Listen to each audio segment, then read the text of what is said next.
அனைவருக்கும் வணக்கம். நாம இப்ப பாக்கியலட்சுமி சீரியல்ல என்னெல்லாம் சுவாரஸ்யமான விஷயங்கள் நடக்குதுன்னு பார்க்கலாம் வாங்க.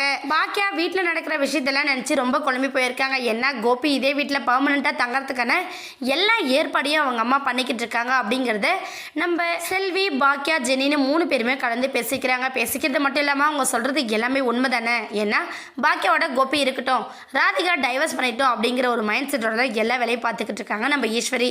அதே போலதான் இப்ப கோபியும் முழுசா மனசு மாறி இருக்காரு. ஆனாலும் ராதிகாவை விட்டுட்டு வந்துடணும் அப்படிங்கிற எண்ணம் அவருக்குள்ள கிடையாது.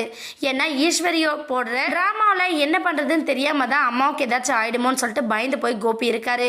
அதுக்கு மட்டும் இல்லாமல் இப்போ நம்ம ராதிகா வீட்டை காலி பண்ணுற விஷயத்த அவங்க ஃப்ரெண்டு வந்து சொல்கிறாங்க. அக்கா உங்களுக்கு தெரியுமா, எதிர்த்து தெருவில் ராதிகான்னு இருந்தாங்களா, அதான் கோபி சார் கூட இருந்தாருக்காங்க. அவங்க வந்து யாருக்குமே சொல்லாமல் இப்போ வீட்டை காலி பண்ணிக்கிட்டு இருக்காங்க. வண்டியில் சாமானத்தெல்லாம் ஏற்றிக்கிட்டு இருக்காங்கக்கா.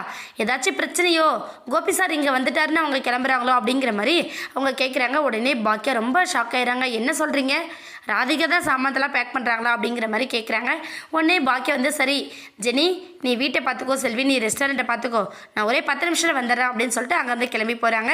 கிளம்பி போகும்போது செல்வி வந்து அக்கா என்னக்கா, யார் வீட்டை காலி பண்ணா என்ன, காலி பண்ணாட்டி நமக்கு என்ன, நீ ஏன்க்கா போய் அவங்களெல்லாம் நினச்சி வருத்தப்படுற, உன்னை நினச்சி யாருமே இங்கே வருத்தப்படுறதில்ல, நீ அவங்களுக்காக வருத்தப்பட்டு கடைசியில் பழியெல்லாம் உண்மையிலே வருது, வேண்டாம் அப்படிங்கிற மாதிரி செல்வி வந்து தடுக்கிறாங்க. ஆனால் பாக்கியா வந்து அதை கேட்காம என்னதான் இருந்தாலும் ராதிகா இப்போ ரொம்ப கொடுமையான ஒரு வாழ்க்கையை வாழ்ந்துக்கிட்டு இருக்காங்க.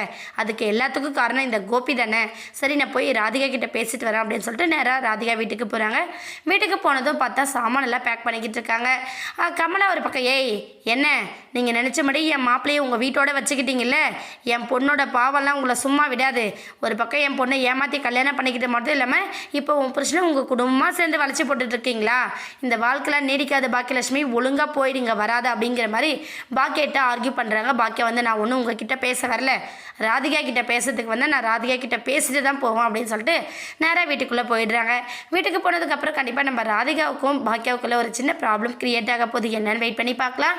இந்த வீடியோ உங்களுக்கு பிடிச்சிருந்தா மறக்காமல் நம்ம சேனலை சப்ஸ்கிரைப் பண்ணுங்கள். தேங்க்யூ.